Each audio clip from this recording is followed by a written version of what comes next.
कश्मीर के जंगल में बंटी कबूतर अपने परिवार के साथ खुशी खुशी रहता था। एक दिन जोरों की बारिश हो रही थी। टुनटुनी, तुम पिंकी का ख्याल रखना, मैं अभी खेत पर जा रहा हूँ। सुनिए जी, बाहर कितनी तेज बारिश हो रही है, साथ ही बिजली भी चमक रही है। ऐसे में आपका बाहर जाना ठीक नहीं होगा। नहीं टुनटुनी, तुम फिक्र ना करो, मैं जल्दी ही घर आ जाऊंगा। नहीं जी, आप थोड़ी देर रुक जाइए ना, बाद में चले जाना। देखो टुनटुनी, अगर हमारे खेत में पानी भर गया तो हमारी सारी फसल बर्बाद हो जाएगी। नहीं जी, मुझे काफ़ी घबराहट हो रही है, मैं आपको बाहर नहीं जाने दूंगी। देखो टुनटुनी, जिद मत करो, वरना हम बर्बाद हो जाएंगे। बंटी कबूतर टुनटुनी चिड़िया की एक नहीं सुनता और वह बारिश में खेत देखने चला जाता है। अरे नहीं, ये क्या हुआ, पूरे खेत में पानी भर गया, हमारी सारी फसल पानी में डूब कर नष्ट हो गई। हे भगवान, ये तेरा कैसा इंसाफ है, हम गरीबों पर कुछ रहम करो। बंटी कबूतर रोते हुए घर वापस लौट रहा था। तभी अचानक जोर से बिजली कड़की और बंटी कबूतर बिजली की चपेट में आने से उसकी वहीं मौत हो गई। कुछ समय बाद बारिश रुक जाती है। पिंकी बेटा, तुम घर पर ही रहना, मैं तुम्हारे पापा को देखकर अभी आती हूँ। ठीक है मम्मा, जल्दी आना, रात होने वाली है, वरना मुझे डर लगेगा। अच्छा बेटा, मैं जल्दी ही घर आ जाऊंगी। इतना कहकर टुनटुनी चिड़िया बंटी कबूतर को देखने खेत पर चली जाती है। बंटी कबूतर को देखकर टुनटुनी चिड़िया की आंखों में आंसू आ जाते हैं। उठो जी, आपको क्या हो गया, आपने तो कहा था मैं जल्दी ही घर आ जाऊंगा। हे भगवान, ये तूने क्या किया, तूने तो मेरी दुनिया ही उजाड़ दी। मेरे साथ ये अन्याय क्यों किया, मेरा सब कुछ तूने लूट लिया। टुनटुनी चिड़िया वहीं बैठी बैठी रो रही थी। कुछ पक्षियों ने और फिर कुछ दिन बीत जाते हैं। देख टुनटुनी, या तो मेरा कर्जा दे दे, वरना तुझे ये घर खाली करना पड़ेगा। कालू भैया, मुझे कुछ दिन की मोहलत दे दो, मैं तुम्हारा सारा कर्जा चुका दूंगी। नहीं टुनटुनी, मुझे आज के आज ही पैसा चाहिए। मैं इतनी जल्दी कहाँ से पैसा लाऊंगी। ठीक है, मैं तुझे कुछ दिनों की मोहलत देता हूँ, वरना तुझे ये घर खाली करना पड़ेगा। हे भगवान, अब मैं कहाँ जाऊँ, मेरा घर भी कालू कौआ छीन लेगा अगर मैं उसका कर्जा नहीं दूंगा। यही सोचकर टुनी चिड़िया एक पेड़ के नीचे बैठी बैठी रो रही थी। अरे, ये किसी के रोने की आवाज़ आ रही है। बूढ़े बाबा कुछ आगे जाकर देखते हैं। क्या हुआ चिड़िया, तुम क्यों रो रही हो? बाबा, मेरा तो जीना ही बेकार है, मेरे जीवन में बहुत कष्ट है। कालू कौआ मुझ बेसहारा को रोज़ परेशान करता है। टुनटुनी चिड़िया बाबा को अपनी सारी कहानी सुनाती है और बाबा टुनटुनी चिड़िया की जीवन गाथा सुनकर कहते हैं, टुनटुनी, तुम चिंता ना करो, ये मेरे पास कुछ आम के बीज हैं। ये कोई साधारण बीज नहीं, बल्कि ये जादुई आम के बीज हैं। इन्हें ले जाकर तुम अपने खेत में बो दो, फिर इन बीजों का चमत्कार देखना। ठीक है बाबा, मैं ऐसा ही करूँगी। फिर टुनटुनी चिड़िया अपने खेत में आम के बीज बो देती है और कुछ दिनों में आम के पेड़ों पर सुंदर सुंदर आम लग जाते हैं। अरे वाह, ये तो वाकई जादुई आम के पेड़ हैं।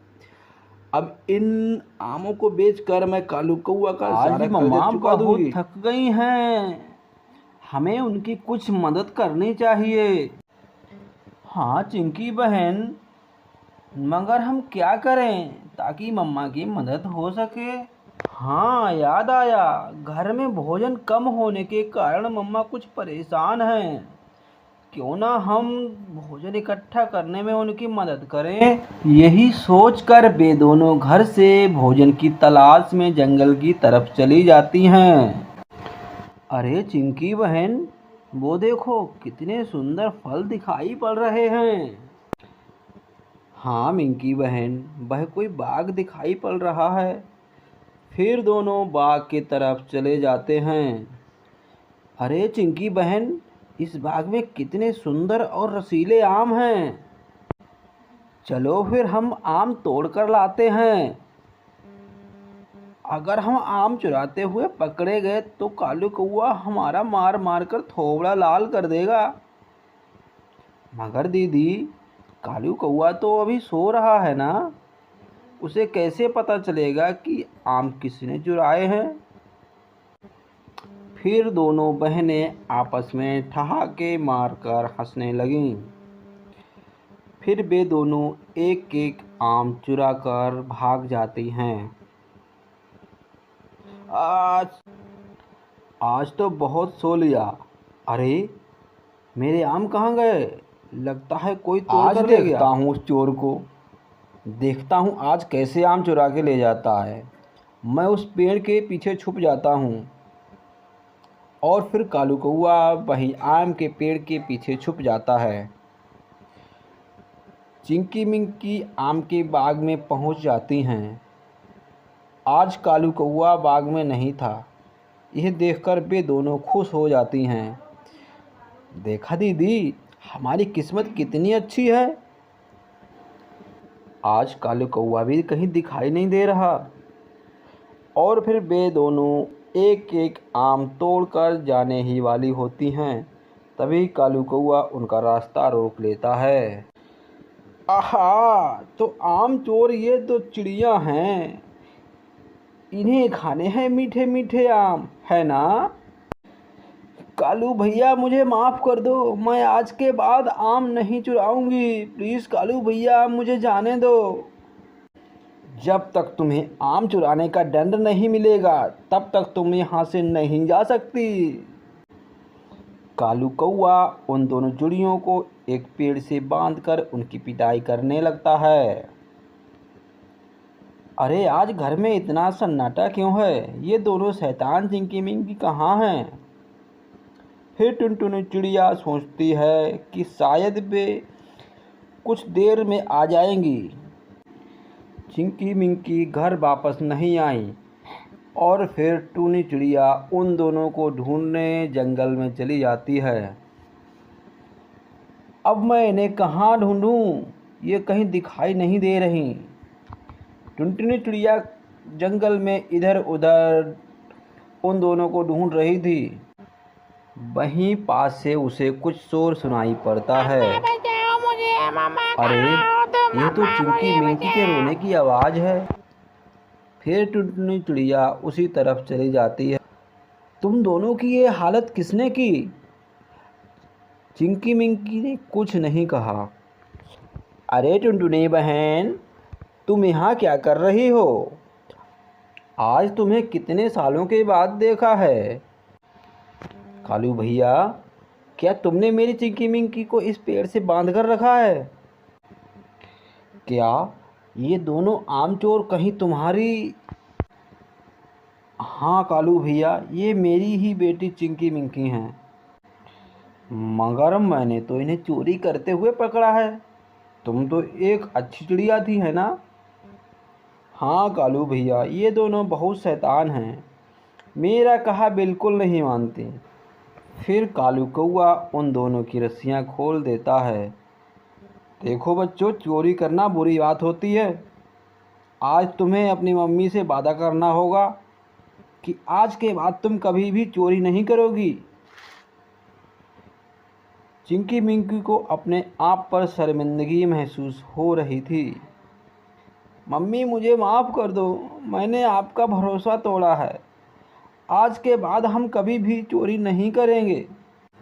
और फिर टुनटुनी चिड़िया अपने बच्चों को साथ लेकर अपने घर लौट जाती है।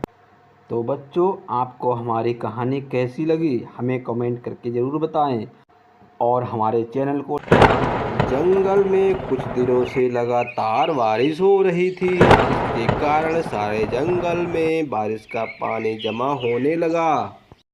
अरे बाप रे! अगर कुछ देर और बारिश होती रही तो हमारा क्या होगा? यही सोचकर टूनी चिड़िया अपने मन में घबरा रही थी। तभी वहां अचानक कालू कौआ आ जाता है। कालू, तुम यहाँ कैसे? सुनो टुनटुनी बहन, हमें यहाँ से जल्द ही निकलना पड़ेगा, वरना हम सब पानी में बह जाएंगे। मगर कालू भैया, मैं अपने अंडों को छोड़कर कैसे जा सकती हूँ? देखते ही देखते टुनटुनी चिड़िया के घोंसले में पानी भर जाता है और टुनटुनी चिड़िया का घोंसला अंडे सहित पानी में बह जाता है। पानी का बहाव तेज होने के कारण टुनटुनी चिड़िया अपने अंडे को नहीं बचा पाती है। हे भगवान, मेरे अंडे की रक्षा करना! देखते ही देखते सारे जंगल में पानी भर जाता है और सारे पेड़ पौधे पानी में डूब जाते हैं और सारे पक्षी एक ऊंचे पहाड़ की चोटी पर चले जाते हैं।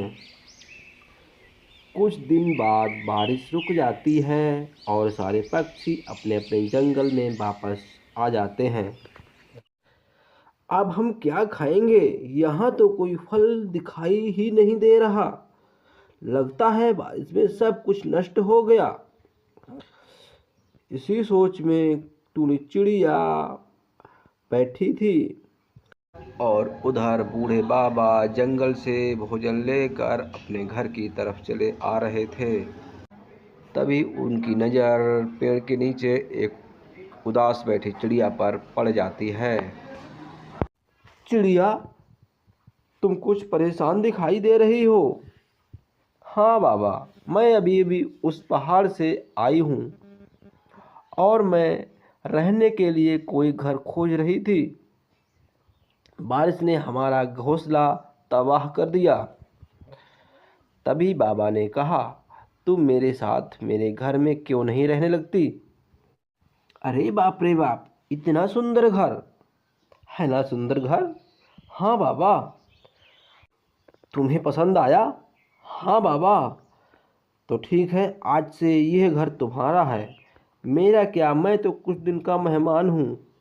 फिर टूनी चिड़िया खुशी खुशी उसी घर में रहने लगती है।